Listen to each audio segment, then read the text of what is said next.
I want to, Dan, walk us through your daily meditation practice. And I'm sure you've done this a million times, but I'd love for people to hear it. So from a Buddhist standpoint, it's for beginners really not complex. And a lot of people worry that it's going to be, esoteric or impossible, but it really isn't. There's really 3 steps for beginning mindfulness meditation. And by the way, I keep talking about Buddhism, but this meditation that I'm talking about now is secular. There's no religious lingo or metaphysical claims. It's a very simple secular kind of exercise for the brain.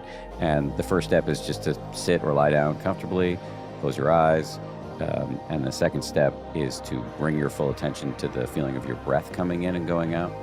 For some people, the breath can make you a little anxious if you're focusing on that. And if that's you, then you just pick something else, like the feeling of your body sitting or lying down.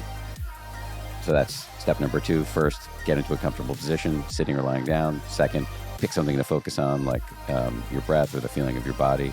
And then the third step is the most important, because as soon as you try to do this, your mind is likely to go into mutiny mode. You're having all these random thoughts and urges and emotions. And at this moment, the voice in people's heads often swoops in and tells them this whole story about how they're failed meditators. I mean, you were talking about this earlier, but that voice is wrong. The whole goal in meditation is just to notice that you've become distracted and to start again and again and again.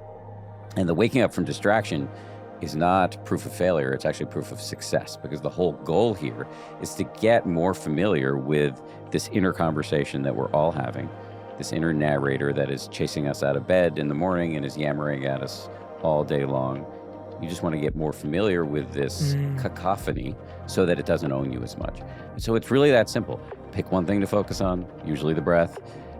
Then in a few seconds in, you'll start having random thoughts about, like, what kind of bird was Big Bird, or, where do gerbils run wild, whatever. All these random thoughts. As soon as you wake up from those thoughts, blow them a kiss and go back to the breath, over and over and over again. And that's like a bicep curl for your brain. And that's what we see on the brain scans of people who meditate, that the area of the brain associated with attention or focus changes in a positive way.